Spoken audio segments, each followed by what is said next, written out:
radical Islam is a huge issue. It's a huge issue in the country, but to evangelicals, this is a bread and butter issue. Right. It's a big deal.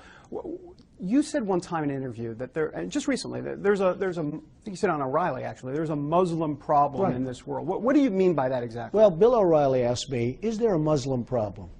And I said, absolutely yes. In fact, I went a step further. I said, I didn't see Swedish people knocking down the World Trade Center. And, you know, it was very interesting. I thought that was going to be a controversial statement. And somebody, I think it was Dennis Miller, when they introduced him, he was doing like an analysis of my interview. He said, I love it. The guy said what the truth is. He didn't mince his words. He didn't say, oh, gee, no, there's not a Muslim problem. Everybody's wonderful. And by the way, most Muslims are wonderful people.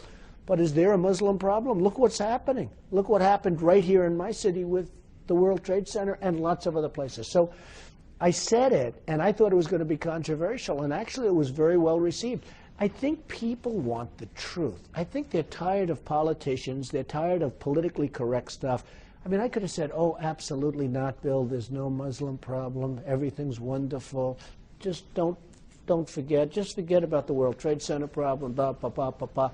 You know, but you have to speak the truth. We're so politically correct that this country is falling apart.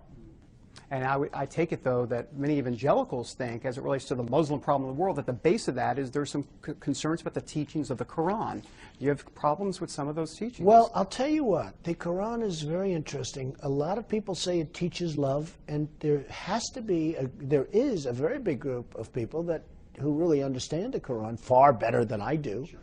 I'm certainly not an expert, to put it mildly, but there's something there that teaches some very negative vibe.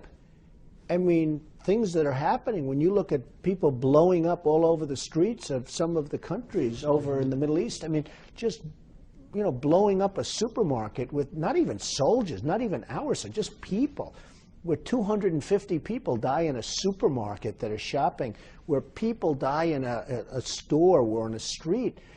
There's a lot of hatred there someplace. Now, I don't know if that's from the Quran. I don't know if that's from, you know, someplace else. But there's tremendous hatred out there that I've never seen anything like it. So, you know, you have two views. You have the view that the Quran is all about love, and then you have the view that the Quran there's a lot of hate in the Quran.